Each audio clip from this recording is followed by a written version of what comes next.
make sure you're doing this like 30 to 40, 50, 60 times a day. There is no hand sanitizer company that sponsors the program right now yet. They don't sponsor it yet. That doesn't mean you shouldn't do it 30 to 40, 50, 60, 70 times a day. And there's no reason that they shouldn't also sponsor the program. That's not what I'm saying to sponsor. You should use your hand sanitizer whether or not a hand sanitizer company sponsors the program. I'm just saying if they did sponsor the program, that would be fine too. But I will tell you today about Il Taco Foods. Il Taco Foods has been feeding the hungry people of Chicago since 1927. Their most popular item, the Pizza Puff, became a Chicago staple almost as soon as it hit the very first hot dog stand here in the city. For those who don't know, a Pizza Puff is a premium mozzarella crumbled Italian sausage and a signature home-style sauce wrapped in a pillowy yet crispy crust. And that is just the original. They have 14 different flavors. You can learn more about the flavors and where to buy them from their website, www.iltaco.com. Through 4 generations of hard work and a passion for good food, their family-run business now distributes Chicago's Pizza Puff in 38 states across the U.S. So it's almost everywhere. Check out the website to find out where you can get the good stuff. Again, that's iltaco.com. Now, our guest today is Matt Banwart. Matt is a stand-up comedian, and at least until the president decides officially that he wants to ban TikTok, Matt is also very popular on TikTok, an app that, I talked about this a little bit, I don't totally understand how to break through on TikTok, but Matt's figured it out a bit. So he's a very funny guy, good comedian, and him and I talked a bit about how to use the changing landscape, especially in the pandemic and the way things are changing right now, to really control your message across platforms, across digital platforms, and kind of the evolving landscape in comedy. And Matt has a lot of good opinions on that. I always enjoy talking to him about it. So here he is, Matt Banwart.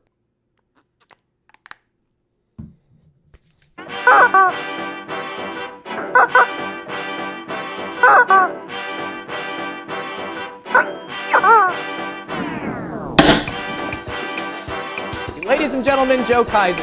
No! God, please, no! No! No! No! I went out to eat for the sake of this next joke. Joke. For the deviled cheese and sausage. Joe Kaiser, ladies and gentlemen.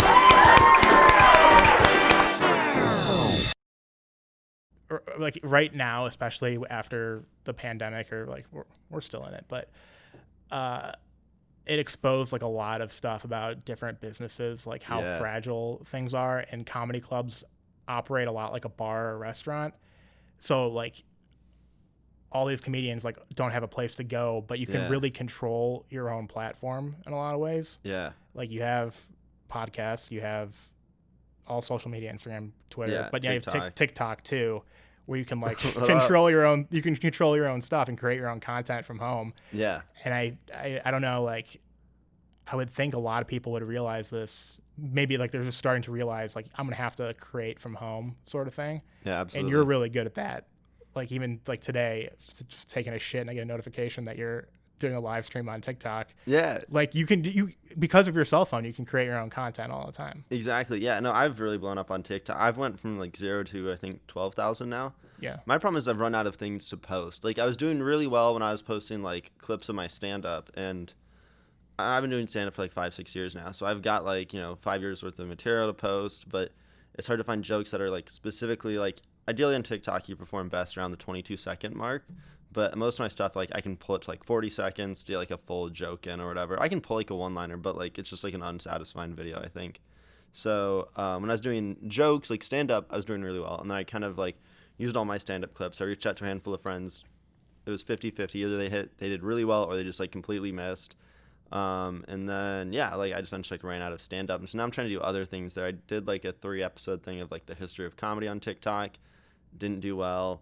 I've kind of thought of a way of reformatting it to see if it does better, but I've kind of run out of like ideas for TikTok. Well, but it's like it's free though. You can throw as much shit against the wall and see what sticks, which is cool. Exactly. And I've developed like there's a handful of like usernames whenever I do live streams that always show up. Like And to the point where like I followed them back, and like they always show up and we're always like picking up right where you came off. So I'll do live streams and I'll have like 5 people that are always the same. I don't want to drop their usernames, but like whenever I do a live stream, it's like, oh, it's you again. What's up? Hey, like it's like super wholesome. So I've kind of got like a following there. And one thing I was doing on TikTok that I think like, you know, I didn't realize I had the power to do this, but I would do these live streams and people would go, yo, do stand up in my city. And I was like, oh, like, I didn't even think that I'd ever get to this point. But I started telling people, yo, so DM me after this live stream, DM me your local comedy club, and then I'm going to go to their website, find their contact form, and say, hey, I found Matt Banwart on TikTok, and I want them to do my local. I've had 3 different people send me screenshots of them emailing into their local comedy clubs requesting me. That's really cool. Which is like awesome. And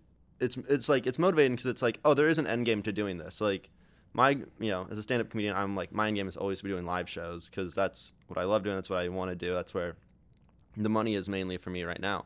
So to have like people like that you met on the internet or that saw you through the internet, like promote you like that is just awesome. Yeah, totally. Yeah. And that's cool that you got shows out of it, because I think, I mean, nothing's been booked yet, but people have reached out to you about it. There's opportunity there. Cause I think there's always been like this algorithmic thought of like, I have to do open mics for a certain amount of years and I move on to this and I move on to this. But like now with the way things are, I think there's a real pathway just from like building yourself up on the internet. Like not solely, you have to be on stage and you have to, you know, work that out and develop a performance, like a on stage persona, but like you can really create opportunities online. Yeah. I can't stress that enough, man. And that's one thing that like, I was just on another podcast talking about like digital media strategy, like very like in detailed, like nitty gritty, like boring stuff.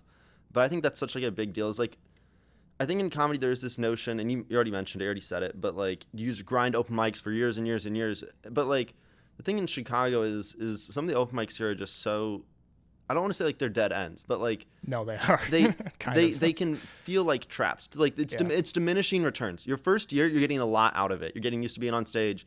You're getting used to kind of getting used to these tougher crowds. You kind of build a thick skin to you. It's like there's definitely a lot of that, and doing like the numbers there is good.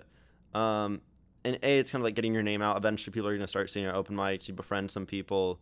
You develop like these friendships that I think are really important, like formatively.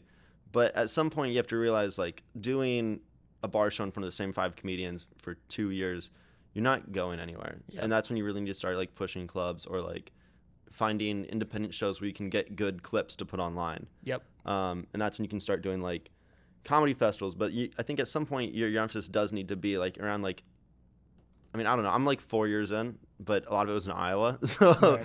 So I had a limited number of sets. But after, let's say, I don't know, like 500 stand-up sets or 4, I don't know, pick a number, whatever. It doesn't matter. It's different for each person. But at some point you need to start like making emphasis of like, okay, I can do a live show. I've got time built up. Now I need to start like distributing it out there. And I think that has to be in video. Start doing shows where you can get really good like live videos of doing stand-up and just get it out there. Yeah. And I don't think that means like if you're just starting out to start promote yourself as like a comic online, but it just means like you can always be creating. You don't have to get the permission of, you don't have to like go to a bringer show or oh my gosh, yes, pay to go to a club to get that next step. Like you can create your own avenues for success. That is, what was the line you used? You don't need permission. Yeah, that's the thing that's always bothered me about ever since I started. It's always bothered me. Yeah. I've kind of felt like a dick about it because I always feel like I don't need to do this. I don't need to bring 5 of my friends to the show. I don't need to do like, I want to circumvent that. And I kind of feel like a dick saying that, but at the same time, like there are opportunities to do it. No, I think that's such a, like before I did stand up, I was in improv in college. So I wasn't even good at improv because it was college improv, but I did improv in college, and I didn't make it on my college's improv troupe until my junior year, second semester. It was late. It was later in college, but I auditioned like 5 times. So yeah, I'd been my first semester junior year. I finally made it on. But I remember being a freshman, being like, I really want to do improv. I read every book on it. I've read like Truth in Comedy. I've read like every book on improv handbook, UCB handbook, what's her name, Viola Spulin's books. Like I read like every book on improv theory and philosophy, and I'd practice it. There's an improv club. And it got to a point where I was like, I feel really confident in my ability to learn this art form and this craft, and I've really thrown myself at it. But you needed to be accepted onto a team. You needed a team to say you're in, or you had to have a team, and then you get in these venues. And for me, the problem with improv was like, I'm so sick and tired of waiting on everyone to catch up or to either meet my level of passion with or just to like be on the same page as me, because I was like all in on this and no one else was anywhere near it. And so eventually it was like, well, I'm going to go do stand-up, and I'm going to drive 2 hours to Cedar Rapids, Iowa to these open mics, and I'm going to drive an hour to Des Moines. I'm going to take my brother's car without him knowing, and I'm going to do this because, like, I don't need anyone's permission to go and do this, and I'm tired of waiting on people. I'm just going to go do it. So that was me, like, the need no permission. That is I think something that really resonates with me and other comedians as well. For sure. And I think it's harder to think about that when you're just starting out. Yeah. But it's also hard. I think the thing that might change in the next few years now is you like need a Netflix special when you're like really gonna like develop a special right now. Like for a while it's HBO, then Comedy Central, and then Netflix. There's always like a gatekeeper to putting out your work in front of millions of people. But now you're seeing comedians like Hannibal Buress just put out a special on Mark YouTube. Norman did too. Yeah, it was like, both great. You can do that. I mean, you're not going to you probably won't generate as much revenue, but you're going to put it in front of more people's eyes if you put it on YouTube or your own Facebook or something. Yeah, and if that leads to more live shows or more tickets sold at live shows, then that's really all that matters at the end of the day. And Mark, who's Bo Burnham? Wasn't he like the first one to really do it? Bo Burnham did it, yeah. What? Or Yeah. Words? I think what was the one he put on YouTube? Yeah. Words was Comedy Central, I think. Yeah. I could be talking on that. Yeah, I could be. Yeah, I always get those two mixed up. But yeah, man, he was like the first, I feel like, to do that in like, I don't know, 2010, 2011-ish. Yeah. But You talk about a guy that literally blew up from the YouTube. internet. From YouTube. Another great example of like, oh my gosh, dude, I can't stress enough, like, as a comedy writing nerd, his early music is so dense. Yes. The amount of like punchlines he fits in per second. And I think Gambino's early music, when he was like a little bit funnier, is also like written in a similar way to Bo Burnham. Like, that might be a sacrilegious comparison now, because of where Right. Gambino is musically now.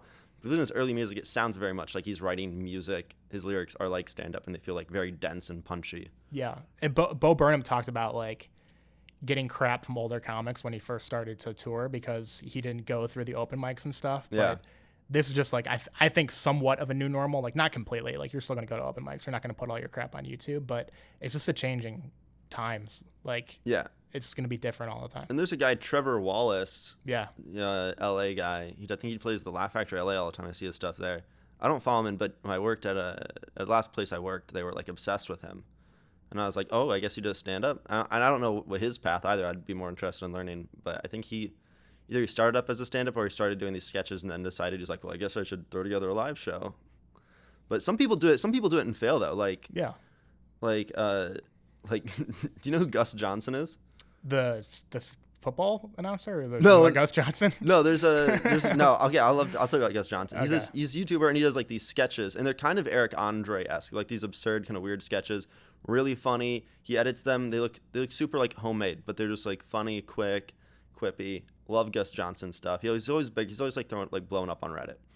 But then he did like a live stand-up tour. Or he started being like, I'm gonna do stand-up, and I was like, oh, okay, like, let's see how this is. But there's a video of him on YouTube. It's like Gus Johnson does a 15-minute open mic, which, by the way, no one's doing 15 minutes at an open mic. No, So he's clearly like the notion that he went up in an open mic and the host gave him 15 minutes for his first time it's clearly like an actual show or something that he's doing. Yeah. And he's like just trying to like play it down. But he was bombing. He is nowhere near funny. He has no idea how he's getting jokes in. And then he did like a live tour. And I was like, how the hell is this guy doing a live tour when he's done stand-up literally 5 times? And he's like, he's not a Bo Burnham. He's not killing it on stage. He's not punchy. And it's like... Well, because he had an audience already? Or, yeah, I mean, he already had this big internet. I mean, he had, like 3 million subscribers on YouTube. So, of course, he could, Right. Sell out every funny bone and mid-sized comedy club in the Midwest. But it was just like, it was one of those things where it was like, I can't imagine, and I didn't see his live show, so maybe he crushed it, and maybe I'm totally wrong. But I feel like it probably turned into like a Q&A, is a lot of things like struggling new comedians do. Yeah. They just like, yeah. Yeah, you see like some people who have gotten successful from something else and then parlay that into trying to be a comic, and they can still, even if you can sell tickets, like maybe you're not really there. Yeah, yet. like Pat McAfee. Mm-hmm. Yeah. Yeah, he's a good guy. I'm just name dropping people. I feel really pretentious. I know. I hate fine. name droppers. I hate name droppers. He was a kicker or punter. I don't even know. For the Colts. Yeah. For the Colts, and then he kind of turned his career into telling like Peyton Manning stories. Yeah. Well, he did a podcast. The podcast funny, so he's like trying to parlay that into being a comedian. Yeah. And I guess like more power to you if you can sell tickets. I can't really, like. I can't sell tickets either, man. Right. I can't fault you if the hustle's like working out for you. Yeah. I wonder, another thing related to this is I've thought for a while that because of your ability now to brand yourself and to really create your own content from wherever and not get that permission from a club booker or at an open mic, that it eventually, and maybe I'm being naive in this, won't matter where you live in the country.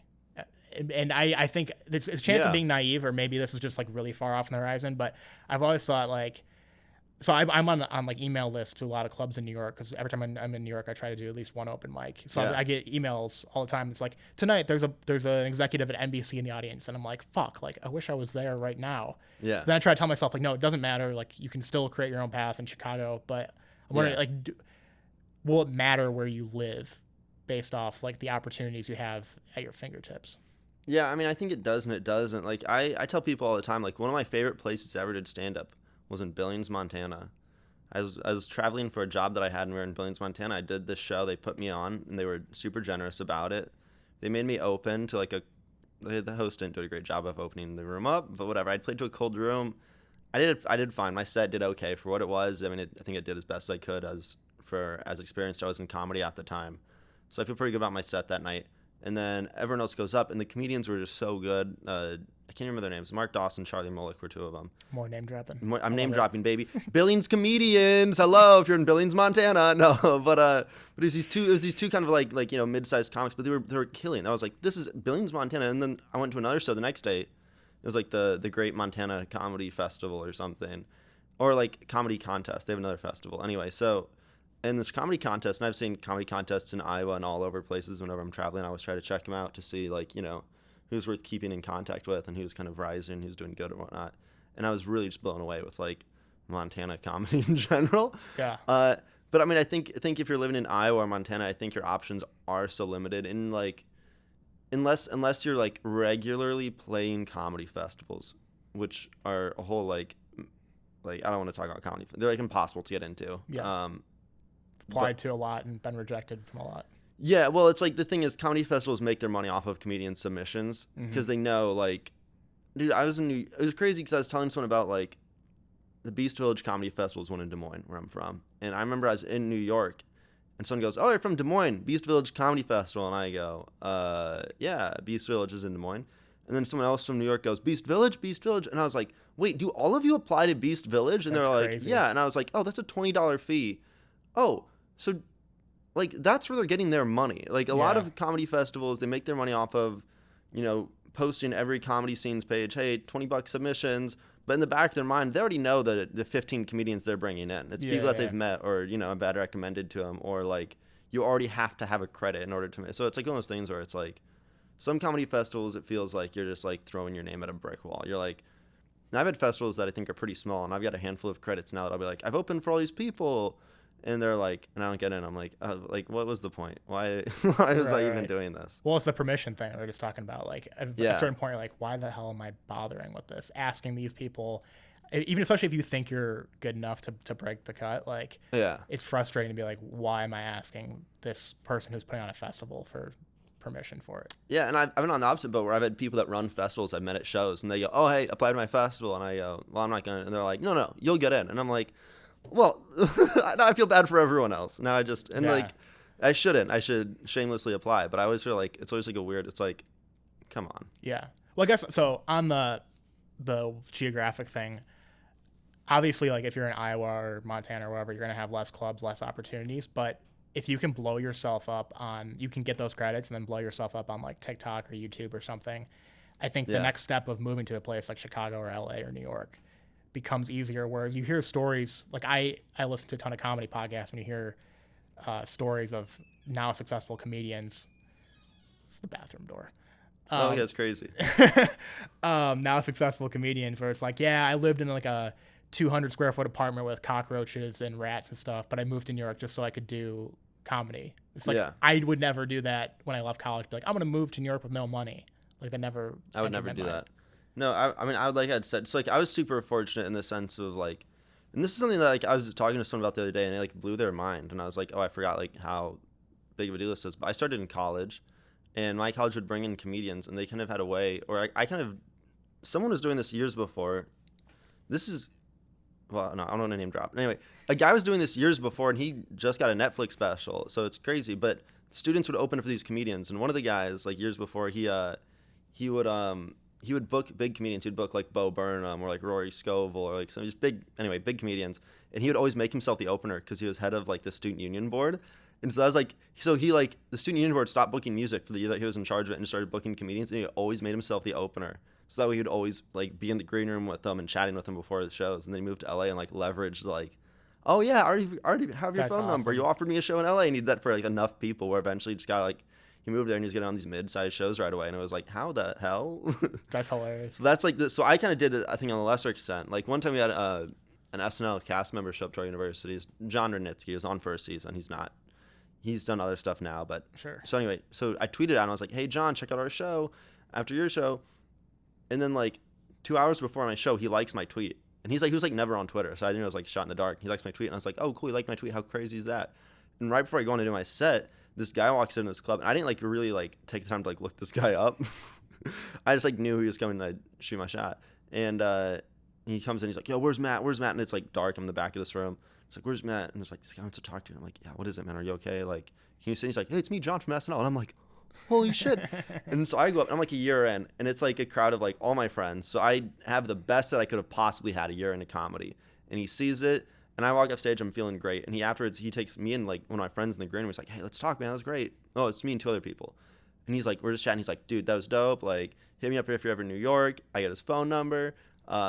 And then he's like, dude, let's go get drinks. Because I think he thinks I'm like a road comedian or something. Yeah. And then he You duped him. yeah, I think like in this moment he doesn't realize I'm a student. He's like, dude, let's get drinks. And I'm like, dude, I am 19. Or I just turned 19. And he was like, what?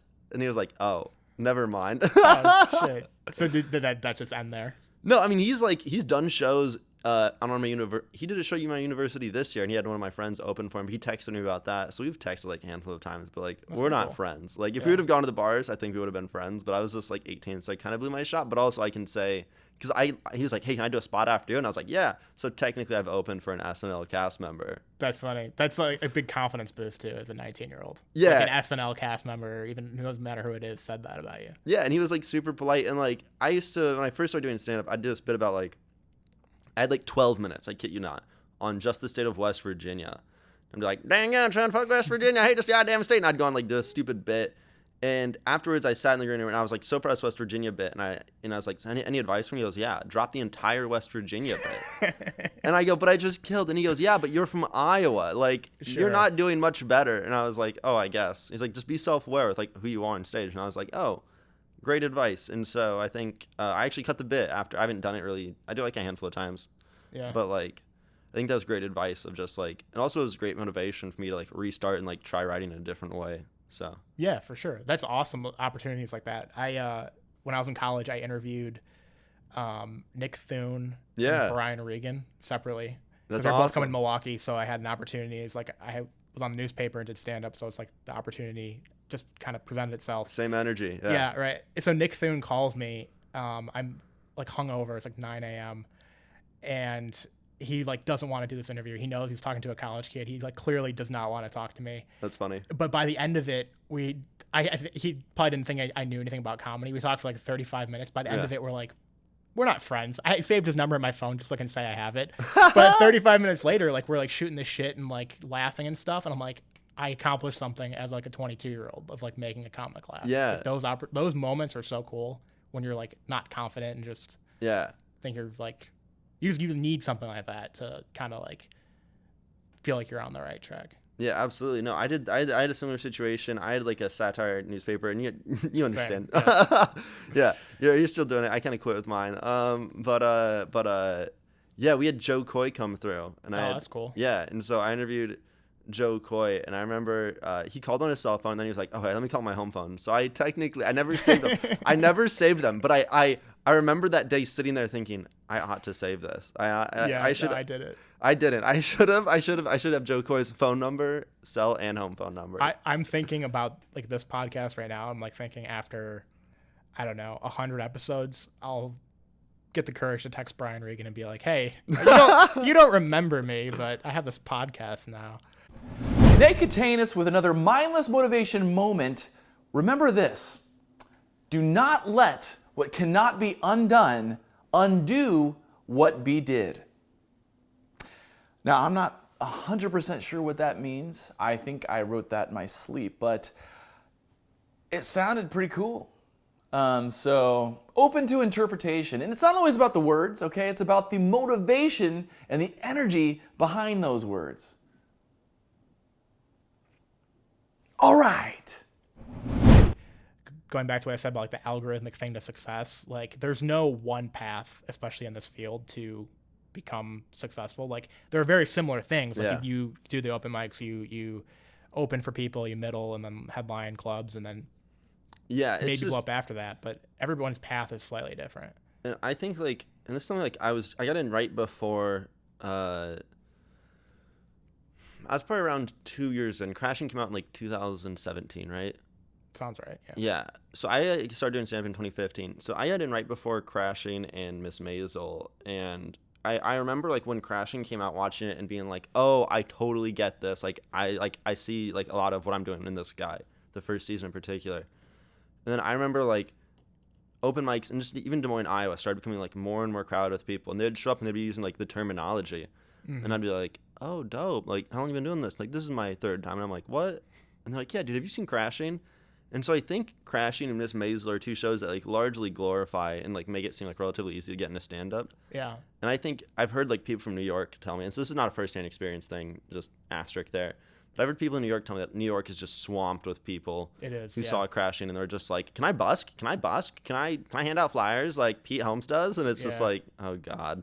There are also just so many, and not this is a bad thing, but in New York, there are so many people trying to be comics. Just like Yeah. a million open micers. And there's the same thing. I mean, same thing in Chicago right now too. And I've kind of, so I've been here for just over a year now, or just under a year. And I was kind of like in the suburbs for like the first month. Like I was like, Of Chicago? yeah, I was like homeless on people's couches. Where were you in the suburbs? I was in Palatine. That's where I'm. Have we ever talked about this? That's No. where I'm from. Oh, dope, man. We should talk about this off the air, but anyway. Yeah, no, man. No, when I first moved to Chicago, I did not have a home lined up or Didn't anything. know that. I was out of my car for like a month and a half on different people's couches. And you came here specifically for comedy? No, I came here for work. Okay. No, for comedy. Yeah, I was gonna say, like, you came here for work and you're living on somebody's I couch. did not have a job. I just knew I knew this was like the next place I wanted to go. And so I was like on and off. And then I signed like a 3-month lease. And it was like the most I was like super allergic to cats. Lady before me had 2 cats in this lease. Yeah, I'm super allergic to. And then my other roommate had like a cat. And I was just like, and I didn't buy furniture because I knew it was a 3-month lease. I knew at the end of it I was going to get kicked out.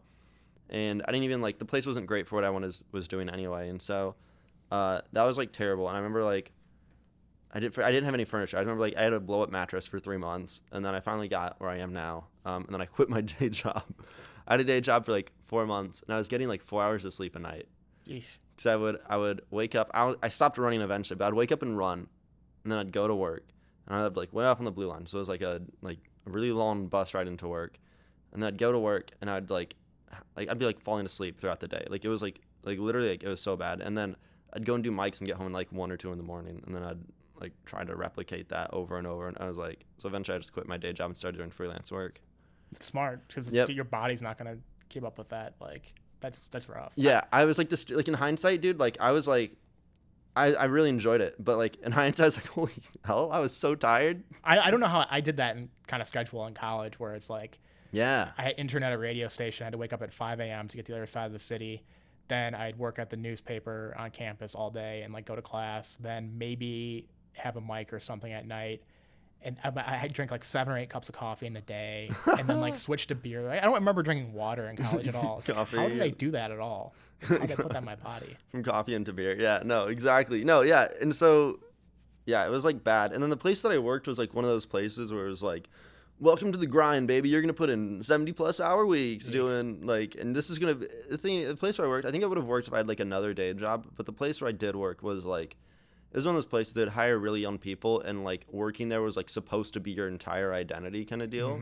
Because it was like this cool hip place. I mean, they had a keg in the office, you know, and they'd have like, we're getting drunk on Fridays, baby. Time to break out the keg. And it was like fun and cool and like, And so everyone that worked there, it was like they were fully committed to the company, as in like it was like their identity. Yeah. Like if they were to lose that, like legit, this place was crazy. They like coworkers would like often, like it was like a weekly occurrence where coworkers would break down crying if they messed something up, because it was like if they lost this job, they lost everything that they committed to. Because they would hire people in college, and then after college they'd come work there, fresh from their campus. They're to Chicago, and this company just become like their identity. And so like coworkers would have like meltdowns. So they'd be like, I can't lose this. I need this. And I was like, God, that is pathetic. That's tense. Like, I couldn't be in that environment. I Yeah. hate the office kind of culture to begin with. Not for anything wrong with it, but just like the first time I worked in an office in an internship in college, Yeah. it was only for a month. And I was like halfway in. I was like, I can never fucking do this. I mean, I don't mind like offices. Like, we're in an office space right Yeah. now, technically, but like, I don't mind offices. I just remember this company was just like, it was like, you need to be a part of the cool club. And I just wasn't. It wasn't me. I've Yeah. never been cool. And like, when the pressure came down to like, Why? That's what I mean. I couldn't do that Yeah. either. I just don't like the 9 to 5 schedule to begin with. Like, it's like a baseline, and then you add that on top of it, and it's a non-starter. yeah, exactly. And so like, that like scared me out of the corporate world. Like, so I've been doing freelance work, and luckily I've been able to find client after client. And, for a while I had to drive Uber. Yeah. Which we have to talk about this on it. I Yeah, want yeah, this sure, yeah. documented, okay, for a clip, just so Yeah, we can yeah. post this somewhere, because Yeah. this is a wild story of how we met. Yeah.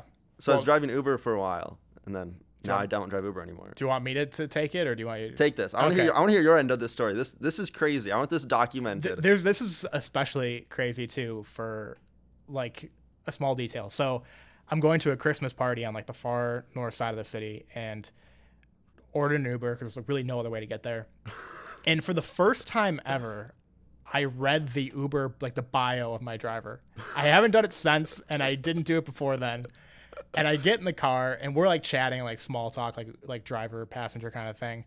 And I'm trying to think like, that's cool. He does comedy. Like I do comedy. I like comedy. Blah blah blah. Should I say something? Like, we're already talking. Usually I don't even like. Yeah, I'm a talkative driver. I talk if the driver talks, and I like it. But if the driver's not going to talk, I interpret that as they don't want to talk, so I'm not going to talk. So I just said something like, "Oh, you do comedy. I do comedy." Blah blah blah blah. Yeah. And it was wild. I forget about that. Too, I sometimes. remember like how wild it was. Like, I used to do stand up in college, and I still do a little bit. And whenever I'm traveling, I'm like, that's super cool, man. And he's like, yeah, I do stand up like every night in the city. You're like, Yeah. yeah, I did it a few times in the city. I do it every now and again. I'm like, that's super cool. And I was like, yeah. And I said, well, before stand up, I had like a newspaper in college. She said, I worked at the newspaper in college. I said, yeah, mine was like a satire newspaper. And you're like, mine Yeah. was a satire newspaper yeah, too. yeah. And I was like, what was your publication's name? The Turn Up. Yeah, so I was like, oh, because when I first started writing college satire, I'd looked up like all these satire pages, and I was like, oh, I actually know of the Turn Up. Like, I've seen some of your stuff, and it was like crazy. And then you were like, oh, I write for I'm like the owner or director of, I don't know what your position is. I created. Yeah, I mean, I started it. So Yeah, you're like, oh, well, I'm still doing this with the Velvet Hamster. Like, that's crazy because I run a business satire page at Nate Catanus. yeah, Nate Catanus. And it was like, what? And it was like, we both are like two adults that run like satire pages that did stand up in college. yeah. It's the. I mean, I'm sure there are other people that have at least like one of those features, or maybe they're still doing satire. But like the odds of that happening. Here's a crazy thing though. Yeah. I was like, this guy is like a person. If I went to a different university, I would have been you. I know, totally. We had the exact same experience in college. But there's such a high likelihood that we never would have even spoken in the car, Yeah. Yeah. which would have been such a missed opportunity. Yeah. Absolutely. And that's what's cool. Like, just the fact that opportunity even presented itself is awesome. Yeah. That's so like wild. And then when we work professionally, I help you guys with Nate's stuff, and Nate gives you, he's like a character like under the Velvet Hamster umbrella right now. Yeah. But yeah, man, that's been like, I just remember that conversation, like finishing the ride being like, what, are we friends now? Like, No, I felt like it right away. I straight up, I was like, can I get your phone number? I was Yeah. like, is this against her? I hope that if you're uncomfortable, don't do this. I was like, because if this is totally strange to you, do not give me your phone number. But I think we should be in contact. Yeah, no, I like referred to you to people like after that as like the way I talked about you was like, well, you're one of my best friends. And I realized like, oh, we only talked once, and it was in an Uber. Like, it didn't make any sense. I mean, I ran into you one time in Walmart or something. That was weird too. Yeah, that was weird. It didn't make any sense. But like, yeah, One no. of us is stalking one of the other. Well, yeah, I think I mean, we live pretty close, so like, I Yeah, guess yeah. statistically it could happen. But it Yeah, was, we're both in Lakeview. yeah. But no, it's wild. It's totally wild. But you like when we share that kind of background, and listen, people around comedy just kind of click. Yeah. More often than not. I've had experiences though, like doing open mics that are kind of clicky, where it's you feel like a fish out of water, which kind of awful. sucks. But that goes back to like not wanting to like trying to find a way around the whole thing. But when you do find like just people in comedy, it really click together. I think more often than not. Yeah. Do you see yourself wanting to do more stand-up in the future? Yeah, actually, so this is kind of funny. Earlier this year, like winter, spring, I was kind of miserable, and I told myself like I have to do a set every week. It was like I think I started once a week. Then I'm like, okay, maybe once a month. I don't know. I was like, trying to figure out a schedule in my head because I work like 10 hours a day at least. And I'm trying to figure out a schedule in my head that make it work to work on this thing, but do both. And then this is like March maybe. That kind of got briefly interrupted. Yes. By everything that went crazy. My job became completely remote. It was already partially remote, but completely remote. And now I'm starting to try to figure it back out again, of like figure out a schedule that works. Well, you're already right in like, you write way more comedy than 99.9% of comedians out there, because you're writing like, I mean, do you do all of, if not like 99% of it, yeah. Of like, yeah. So you, I mean, so you're already like busy writing satire every day. So you're killing it in the world of like comedy. Like, even though it's not on stage, like you're one of those guys where like no one knows your name, but you're absolutely like destroying. Yeah, and that's why I try to remind myself, because I'll get in those, like, get in my own head about like, well, I'm not doing as many mics as like you are or anybody else. Yeah. And then it's like, am I fucking like losing time? Am I like wasting an opportunity? But then I'll like go on the Velvet Hamsters, like the back end of the WordPress site, and realize I've written 700 posts. And it's like being like a late night like writer for Jimmy Fallon, which sounds kind of like an awful job in some ways, but like you're just writing, trying to get hits out, trying to get as many hits as possible. So I don't know, just as long as you're in the space, I think it works. I have a question. Would you ever, if like, so in the satire space, like clearly like the kingpin, the looming like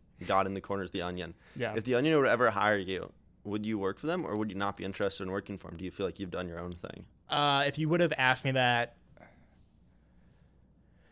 2 years ago, it'd been a definite yes. Okay, actually, let's just throw that out there. I've applied to, not recently, years ago I applied. I applied about a year and a half ago to the Onion as well. I got rejected. I don't even know if I think I got rejected. And back then I like marketed my college site because that's all I had, and then like my stand up, and it said like I thought I had a strong resume, but they rejected me. Yeah. Same. Now I wouldn't, because we have a big enough audience, and like I can do my own thing. And also the Onion has like 70 writers or something. It's just like a completely different. Yeah. Well, thing. like one thing is like, oh, never mind. I don't want to say this on air. Never mind.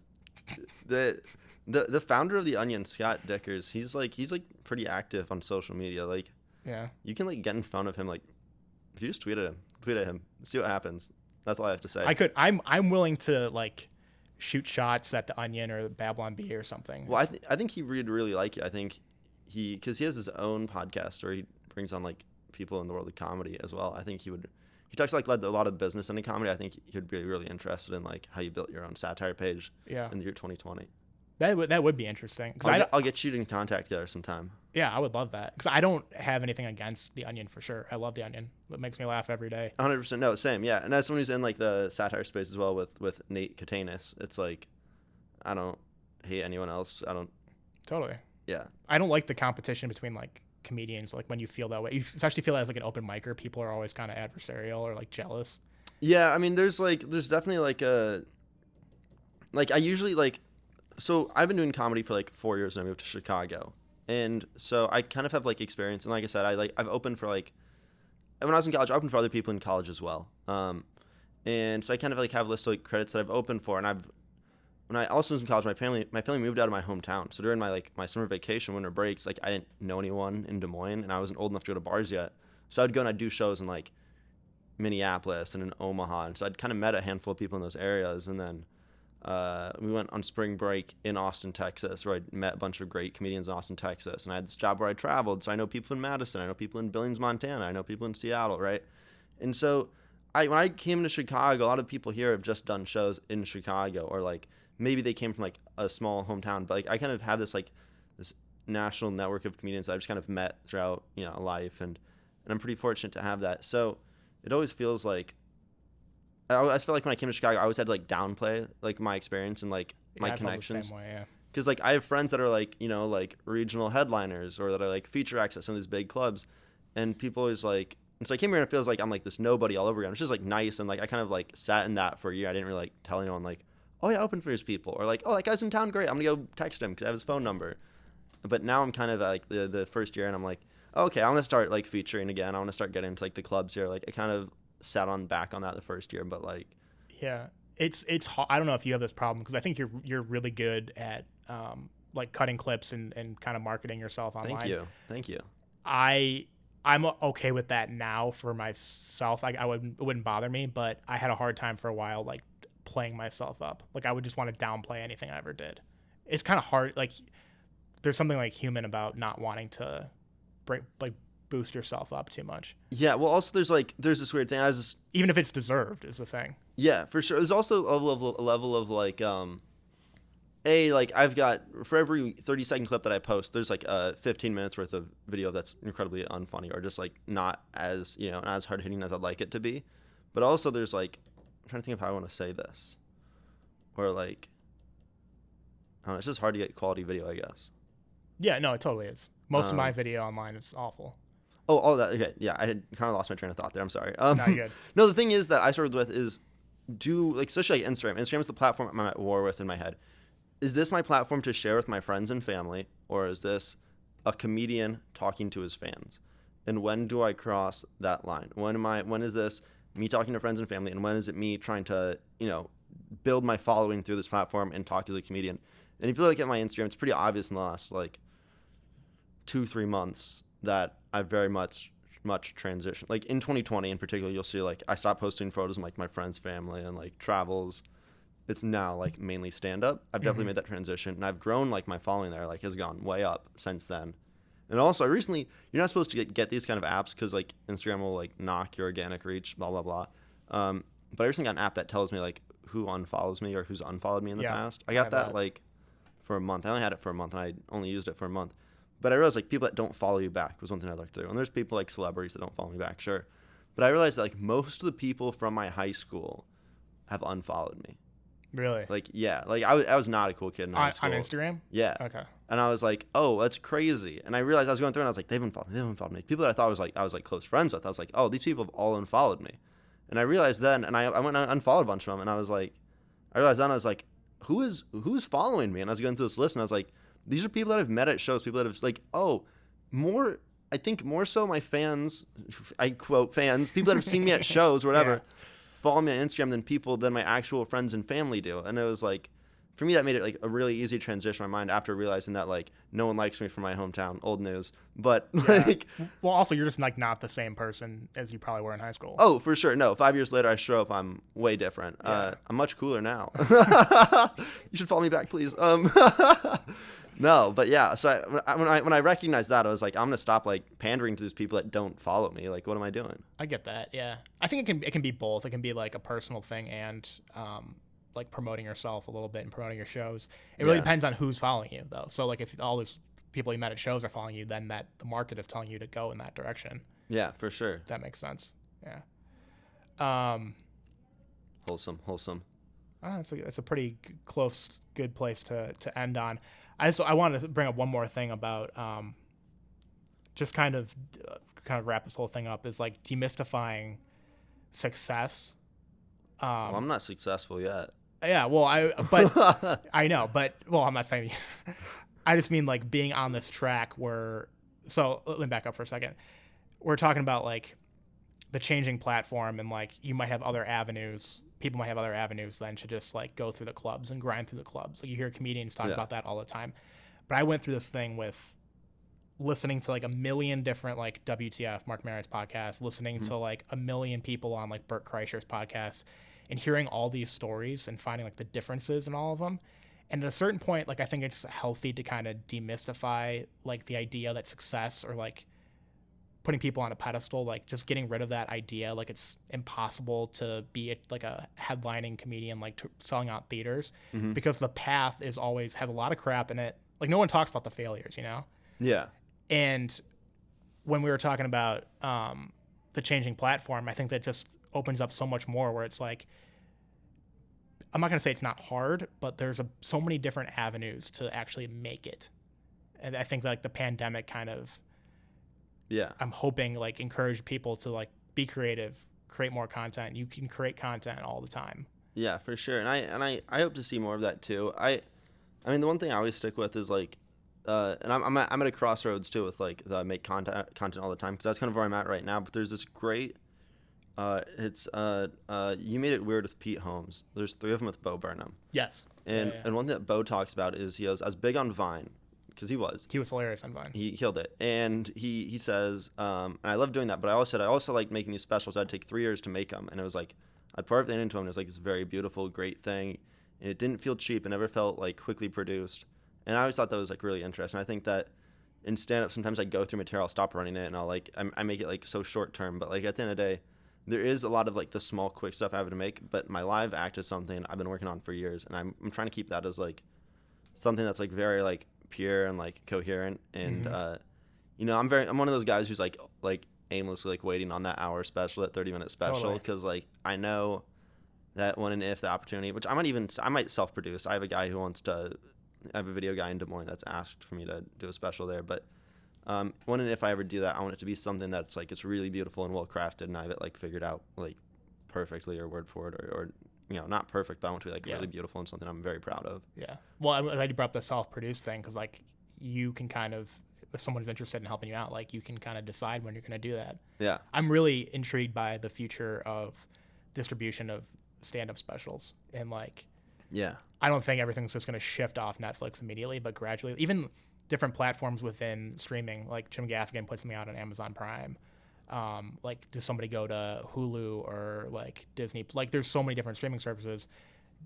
Just going to YouTube, putting it on your Facebook, like, yeah. I just think right now, comedians probably control more of their own. They definitely do control more of their own message and platform than ever before, and it's exciting. Yeah, for sure. No, I agree with that completely. All right. So since you're a budding TikTok star, where can people find you on TikTok? At Matt Banwart, MattBanwart. And then you can follow me on Instagram at Matt_Banwart. And don't look at my Twitter because it's hot garbage. All right. Anything else you want to plug? MattBanwart.com. I bought the domain. I'm very proud of the fact that I own it. Yeah, MattBanwart.com. Check me out. I've got clips there too. All right. Sweet. Thanks, Matt. All right. Peace.